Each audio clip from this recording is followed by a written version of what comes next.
Hello everybody. Getting back to the old Zod, I put hinges on there, nylon hinges, and this is why I love them. Try doing that with foam hinges. I love the old look, oh, absolutely brilliant. There's one, and the other one, they're just superb. They really are. Any problems with hinges, I'll just cut them straight out, put a set of 3 nylon hinges on there instead. Absolutely bang on.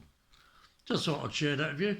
They're dead easy to do with the old craft knife or scalpel and a bit of the old Gorilla super glue. Anyway, everybody have a good one. You all take care. Ta-ra.